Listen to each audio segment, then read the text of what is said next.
Good night, folks, and welcome back to my combat channel. I'm Fabiano Iha, the king of armbar. I am not. I am the Yakman Ryan Yakovetti, and I am the king of something eventually. I'm working my way up from Jester to Prince and then something from there. Advice for you, my friend. Keep working, keep working, keep working hard. That's the way. Anyway, we got a great night tonight. Yes.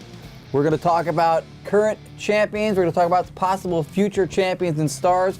Other former champions now going into the coaching role. And then the crowning jewel of the night, the part that we're here and showered for, the top 10 with one of our lovely ring girls, giving you the best in a given weight class on every single show. So we got a confusion in the air, and we're gonna talking about. So Chris Weidman. Chris Weidman. Weidman. There we go. That's right. And basically he's 9-0, 185, ready to go for the title. To the title. He considers it, He wants to go to the title. And then now he's a little confused because Anderson's gonna fight 205, and he was like, he's feeling like he's left over. You see right here, he took on Alessio Sakara, did excellent work against Sakara. He right there landing some of those elbows. His striking is as crisp as it gets. Come on, we're talking about a guy that have victory against Mark Nunes, Damian Maia, and the list keep going. Yeah, his last 3 fights, Filthy Tom Lawler, Damian Maia, and Mark Munoz. I mean, that is a trifecta to get you closer to a title shot. For sure, he thinks Anderson Silva's management is protecting him, and that Anderson is ducking him by taking on Stephan Bonnar. My friend, advice for you, stop talk trash. That's the only way you're gonna get this fight. Go everywhere everywhere you can put your hands on. Facebook, MySpace. Your space. Yeah. Your space. Go back. Yeah, go anywhere you can find. Go back in time. Go back in time. Do whatever you want. Craigslist, Schindler's List, anywhere you can find a list. Yeah, start for your neighbors. Start going your neighbors. Door to door. And start talk trash, my friend. That's the only way you're gonna get this fight. And keep doing the good work you've been doing so far. So you're suggesting, I think, take a page from the book of Sonnen. Of course. Because Chael Sonnen wanted with the Anderson Silva rematch. He wanted it bad. He talked and talked and talked, and now it's, he had it. He also probably took that advice from Tito before. Yeah. They took that advice from, Tank Abbott, and they're like generation after generation talking trash and Bad intentions? Yeah, bad intention, but like confusion when they make everybody believe that the fighters really hurt bad each blood. other. Yeah, bad blood. There's bad blood. Good. Why that? So anyway, so real quick, just as a business guy, not just a fighter, also, is that a tool that fighters should be aware of? Is to use the public awareness of a match that should happen to make it happen? My friend, promotion. Promotion is the key of everything.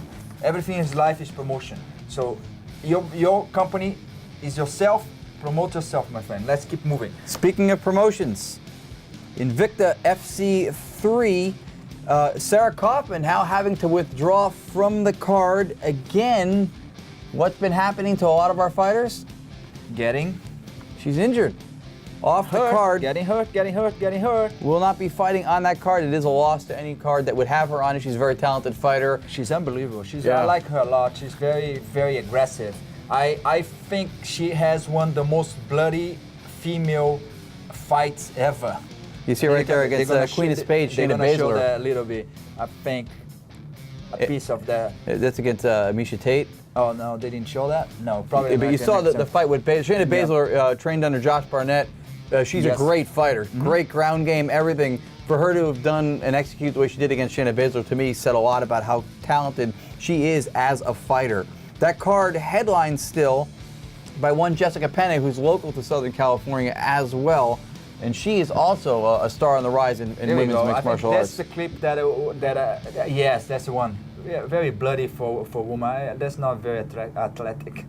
Yeah. Well, I don't think this is going up on any dating sites for her. Nope. But Jessica Penne is Facebook either. She is very, very talented. Taking on an undefeated fighter from Japan in her next matchup, headlining the Invicta card. I had a chance to talk to and interview Jessica back in the day with an all-women's promotion in Southern California called Fatal Femmes Fighting, which Janelle Marquez has been on our show also on that same card. She's very, very talented. It's going to be a very tough fight. So the Japanese girls, they're also very tough. like as the same as the Japanese fighters in general. They don't show too much face spread. The face, they don't show up. They don't give you a lot of emotion. They don't show the emotion too much, but they're tough. Yeah, you see Jessica right there in Bellator. And for me, that's kind of cool. And for you, too, I'm sort of training fighters, being around the UFC earlier than a lot of people who are watching now. When you see somebody that you saw early in their career, all of a sudden, boom, Jessica's in Bellator. I was kind of proud of it. All right, that's talent that was recognized. How about like guys that you see on the amateur, little amateur events, and then a couple more fights, they are already fighting in the big shows. You cover a lot of those for My Combat channel before. Do you see that often, where you see people on those shows and you go, that guy's going to be something, that person's going to be a fighter? I did. That's and it. then the only way, again, guys, always believe in your own self, and that's the way it is. Train hard, believe yourself, keep going. Keep going, keep going, and if you decide to go, it's two ways to go. You can play the good guy and you can play the bad guy. So you decide the one fits better on you, and then get people who either like you or either hate you. I haven't always believed in myself or Santa Claus or the Tooth Fairy, but I believe in Fabiano Iha. I believe in commercials. We He's gotta go. right here. He'll be here when you come back. We'll be back in a minute with more My Combat Channel news. I really do believe in you. I believe myself too.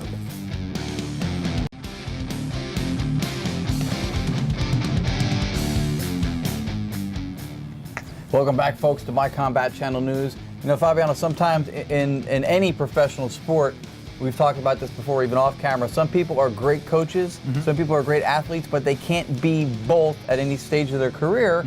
Some, however, can. And the focus of what we're going to talk about now is one of those guys, former champion. Yeah, well, you're one of the exceptions. Like I said, not everybody can, but Mike Brown, great fighter, talented fighter, very intelligent athlete, now coming back off, I believe he had a neck surgery, so not able to compete at least anytime soon. So he'll be coaching, I believe, at American Top Team. He's gonna go to, he's American Top Team already, and he's gonna be coaching, and don't look like he's gonna be back like fighting anymore. Oh yeah, his retirement not made official, if that's Not where it's going to be. Yeah, but it's like. But you think the nature of what's wrong with him, he won't be back? To next year. It's not easy for anybody. It's not going to be easy for him either. So he's a good coach. 26 fights, 26 wins. 8 losses. Yeah, 8 defeats. And great record. Yeah, but again, he's 37 years old. Right. Don't want to, push him down, too much. But maybe it's a good time to settle down and give attention to his students. Well.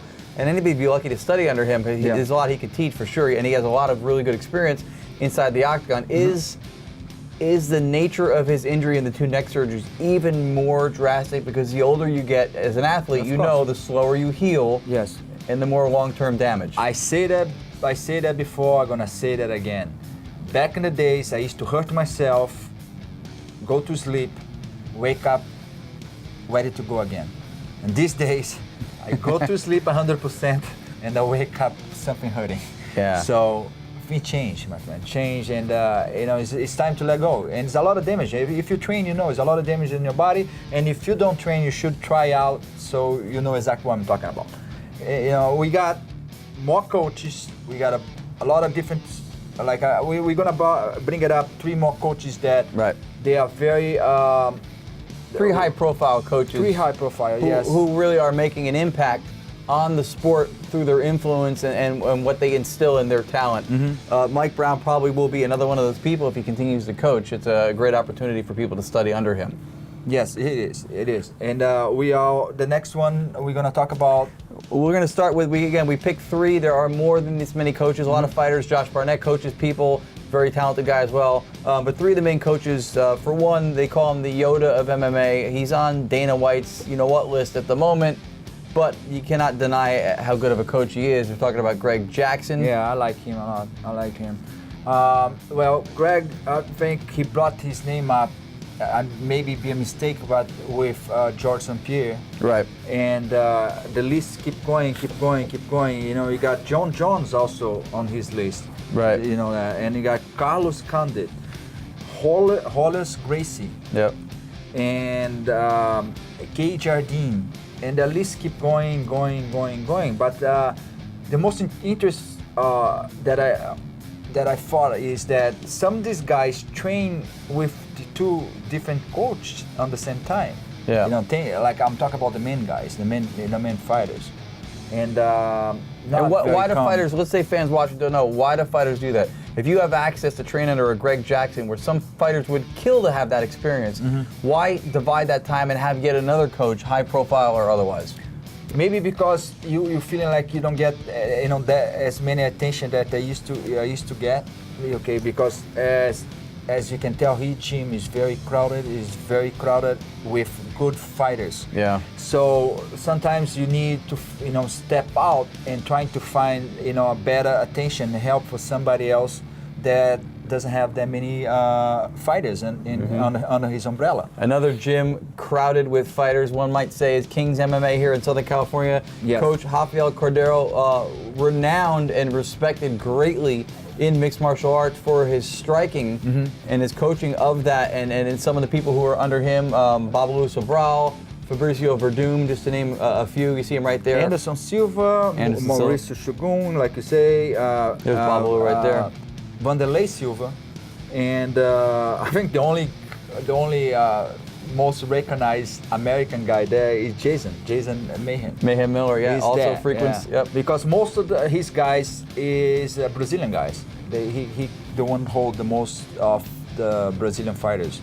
I think the Brazilian like to train each other, because they kind of get that they're not gonna have to fight against each other. It used to be the time, long time ago, that we used to deny to fight another Brazilian. Back in the days, yeah, back in the days. But because there was no reason why. Is it the prominence of Brazilian athletes in MMA that made it impossible to withhold that rule? Yeah. Because otherwise, no top people would fight top people. There's so many talented Brazilian fighters in MMA. And then that changed. And now we go to our third of the coaches that we picked again, Firas Zahabi. Probably put himself on the map as a high-profile coach through George Russ St. Pierre. Certainly not his only student, but I mean that is an ultimate piece of clay to be sculpting. He also brands that he trained John Jones. You know that. He's also Kenny Florian. Yep. And like Miguel Torres and a couple other guys. Yep. Rory McDonald. He also has. Also, sometimes they have different style. That can be the difference between you go to one coach to another coach. Right. Like you definitely not gonna go to two jiu-jitsu coach, example. Right, just double dipping into the same talent pool. You want something you're going to get somewhere else. Yeah, but like if one guy is a very good wrestler and the other one is a very good striker, I can see the fighters going in for help, for sure. It's an interesting thing. You have done it yourself. So It's an interesting thing. I never saw that happen in boxing as much, where people would go to different trainers, but it would be for a camp maybe, but never multiple camps and trainers at the same time in that same way that mixed martial arts do. Probably because the multiple disciplines that there are, the different styles, judo, jiu-jitsu, Yes, and then of course, again, we're going back to the break. We're going back to commercial. We're going to come back. Is that happening again? Fast, and we're going to talk about old matches. The earlier stages of mixed martial arts, when the mix wasn't within the fighter, it was within the match itself. Style versus style before everybody had to know the core six. If you like Muhammad Ali, don't go anywhere, because we're gonna bring him back. Even if you don't like him, I ask you, don't go anywhere. Yeah, I think you're gonna like.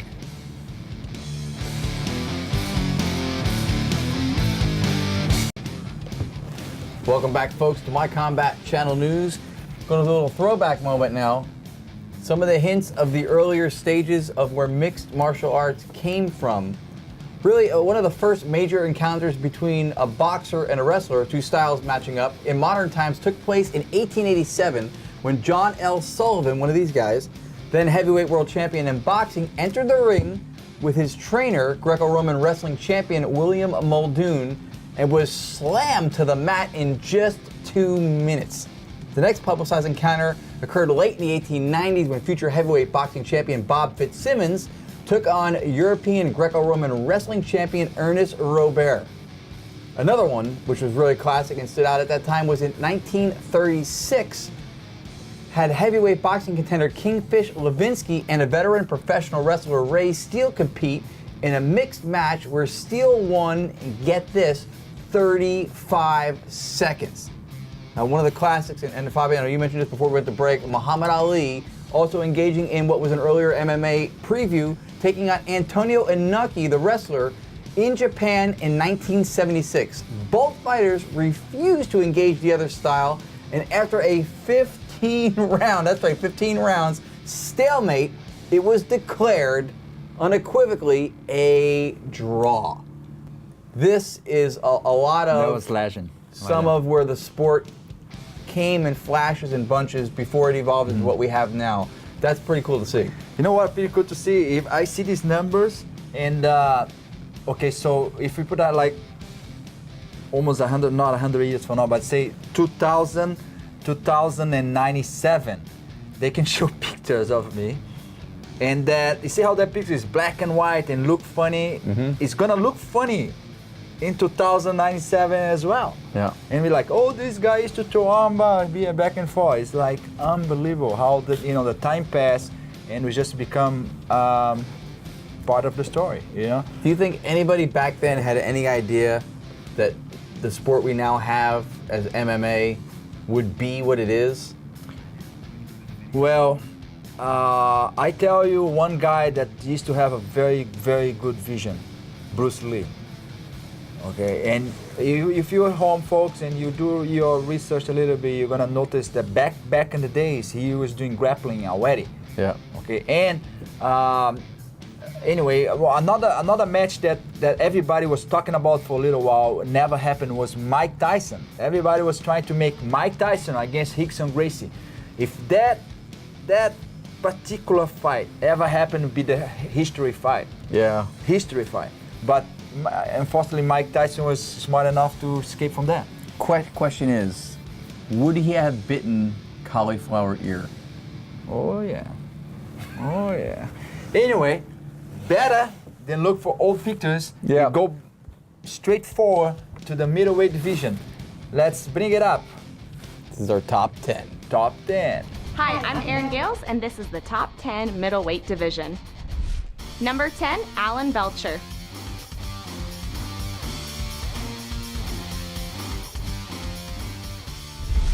Number 9, Yushin Okami.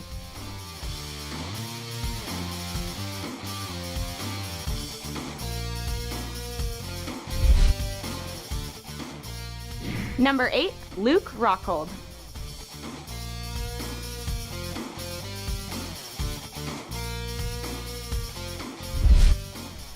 Number 7, Mark Munoz.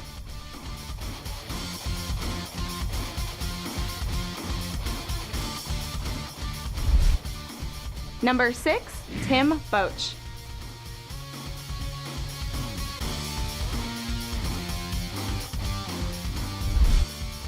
Number 5, Michael the Count Bisping.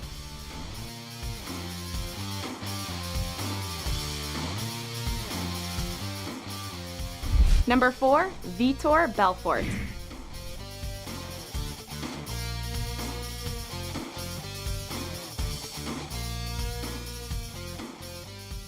Number 3, Chris Weidman.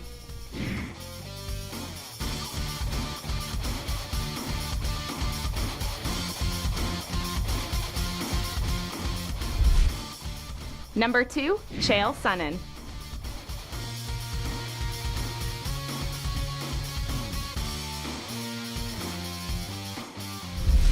And number 1, we have the Spider himself, Anderson Silva.